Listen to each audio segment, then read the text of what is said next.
In this video, we'll go through a few more useful techniques to incorporate into Jam.py. First of which is markdown. So markdown is used all over the place now in all sorts of web applications to lay out pages and basically to display text and rich text. So formatted text and images and sort of things that you usually see on a web page as opposed to a web application. Although, having information like this displayed in an application is just as useful. So we'll talk about how to pass that from the back end to the front end and display it. And I've also got an example here that allows you to record an audio file and save it. You can see it's recording now. Stop the recording and then save it to the database. So right here. And then, of course, you can add some notes and edit however you normally would. Incorporate that in your application however you normally would.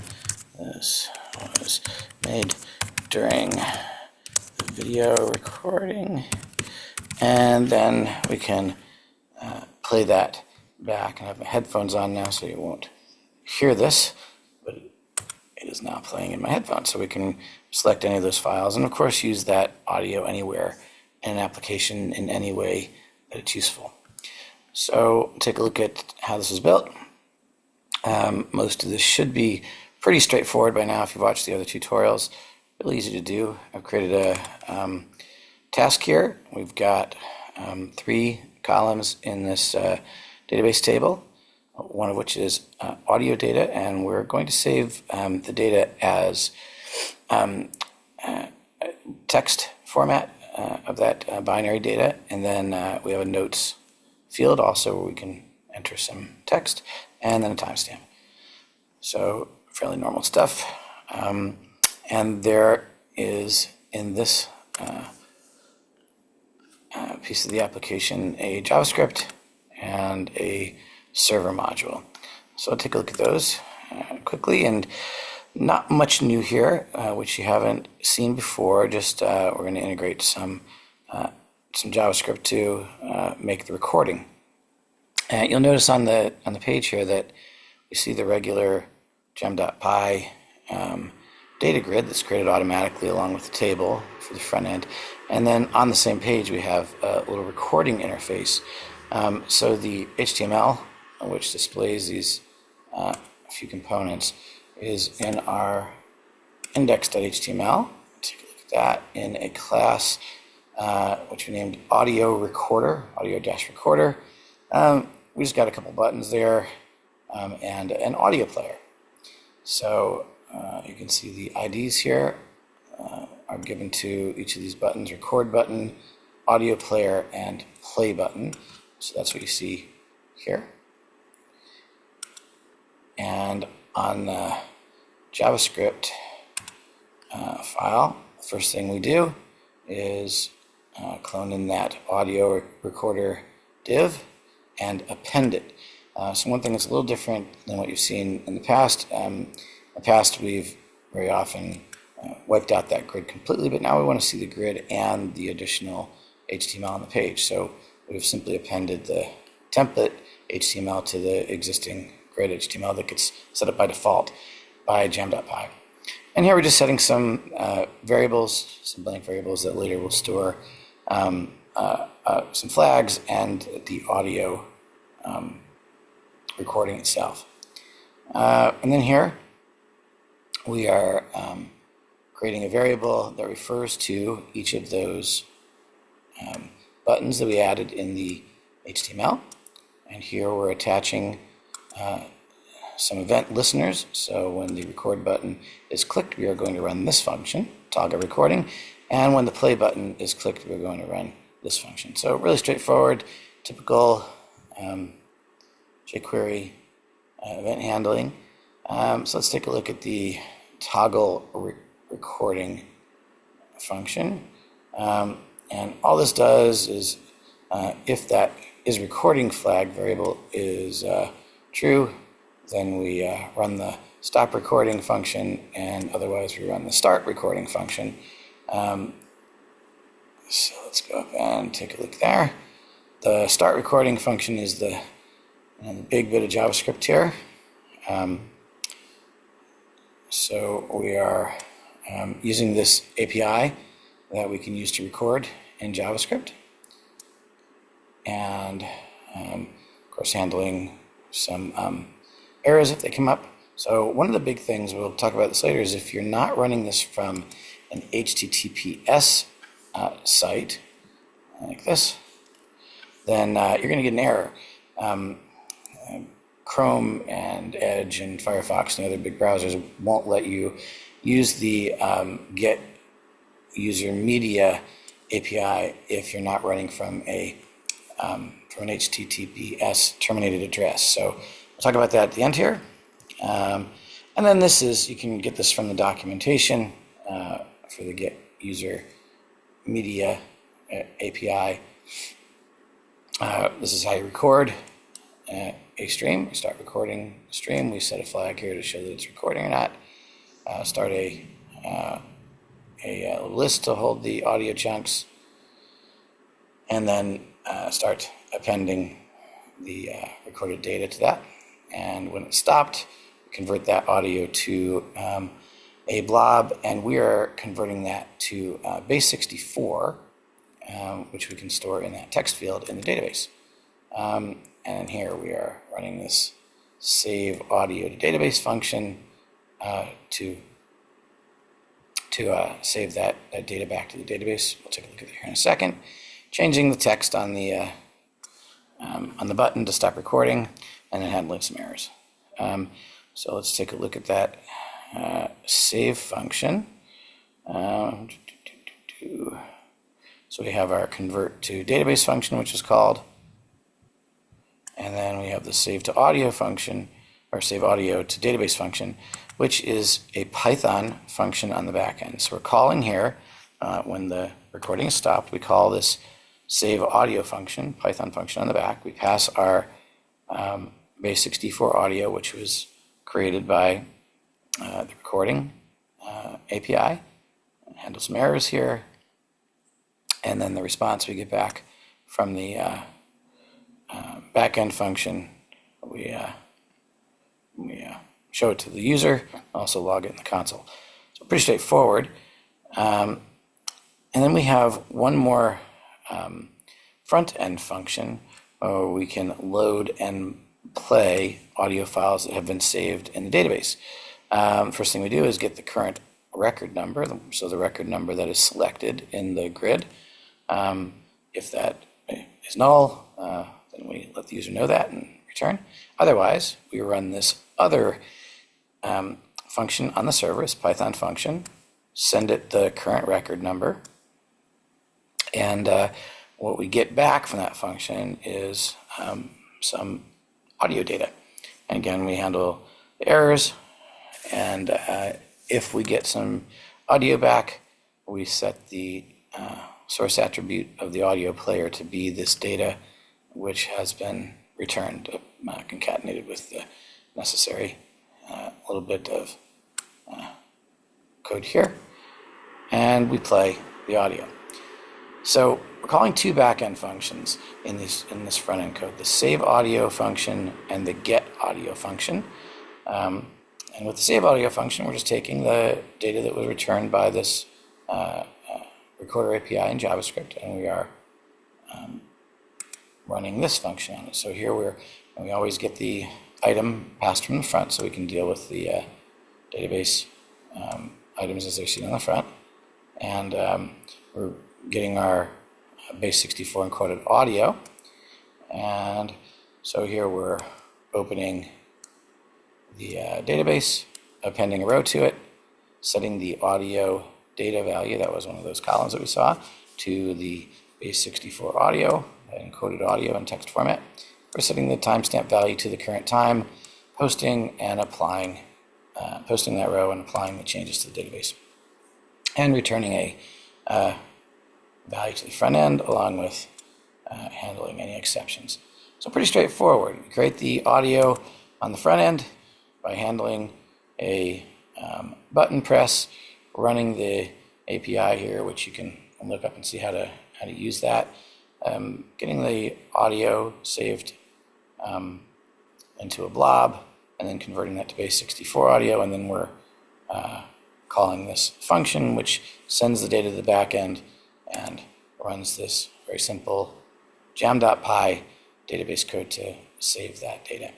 And then when we want to play the audio, we get the current record number, we call our get audio function, and all that does is open up the database, set the current record number to the one that was passed from the front end, and then getting the audio data value from that row of the database, closing the database and sending the sound file back out to the front end, where it is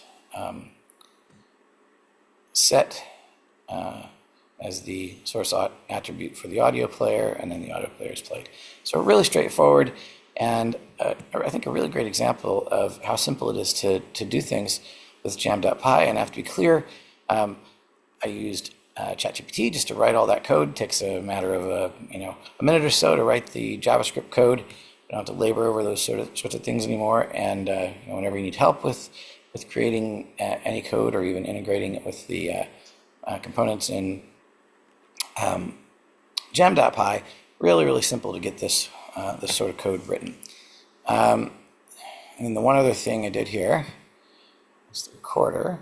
The one other thing I did here was build a couple little markdown pages. So markdown is a very simple, straightforward format. It's like HTML, but even simpler, just to put things on screen and to make nice layouts.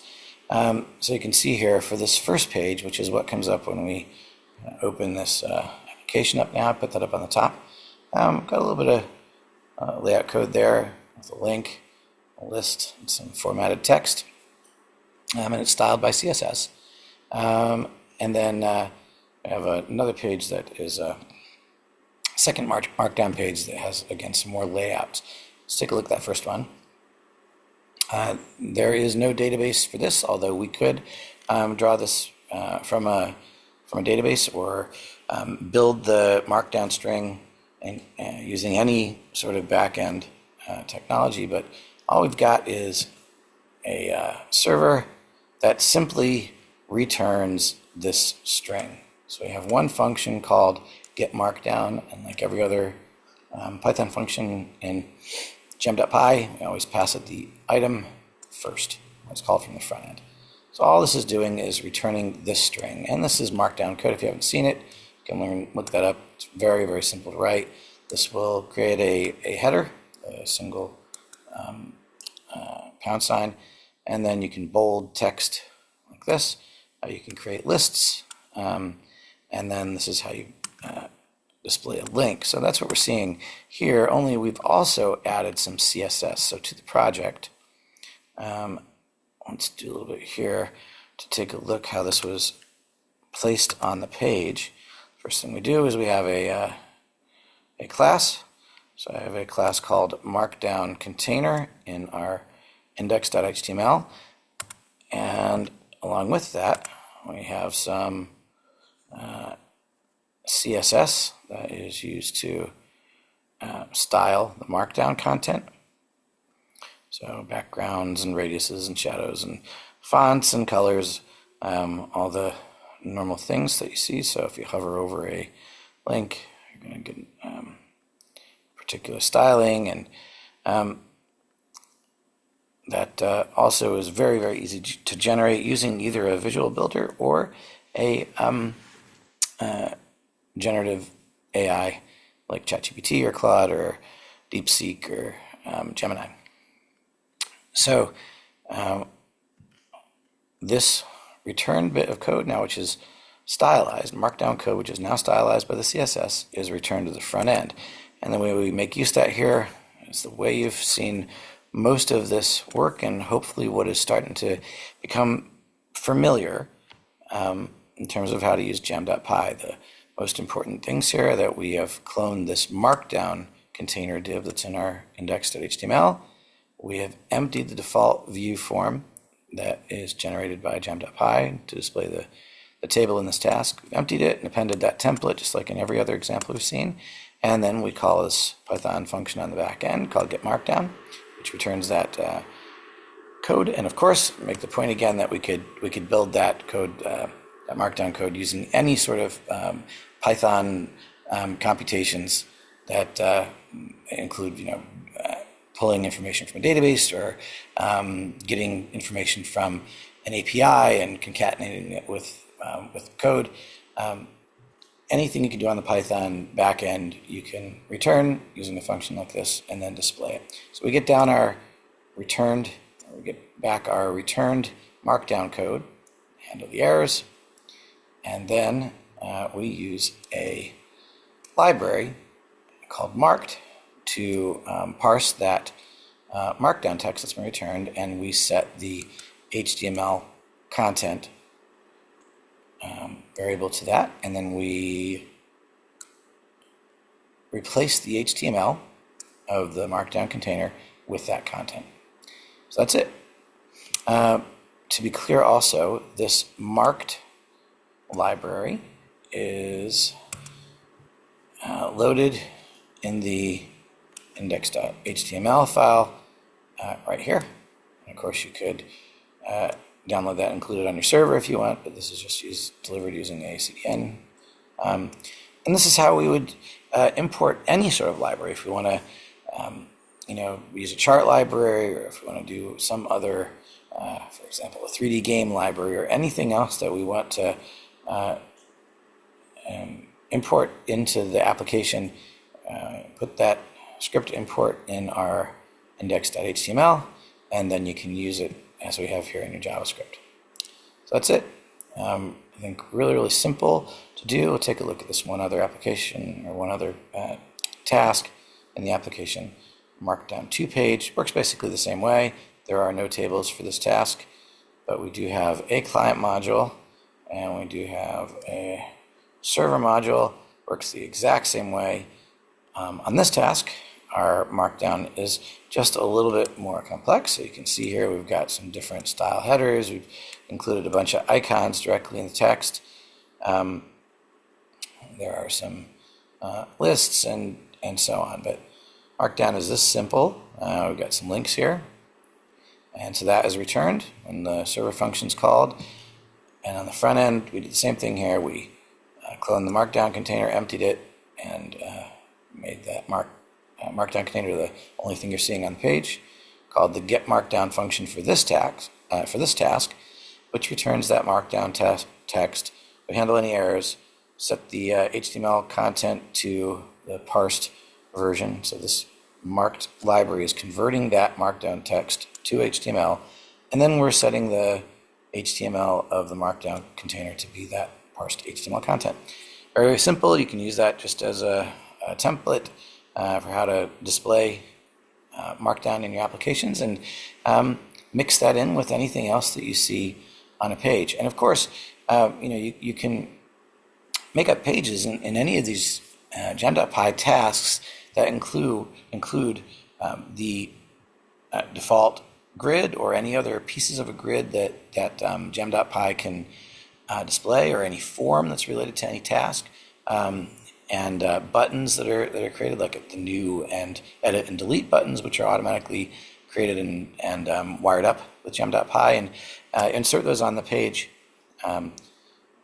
the same way that you've seen done in all these other examples. So for example, in the audio recorder, we show the grid, and we also show this custom HTML. So you can sort of mix these things to create bigger bits of application. Show some markdown, show a little bit of a grid or a form that's created by Jam.py, include some other HTML and JavaScript, and call whatever functions you need to populate those divs and those pieces of UI machinery to create much more complicated applications.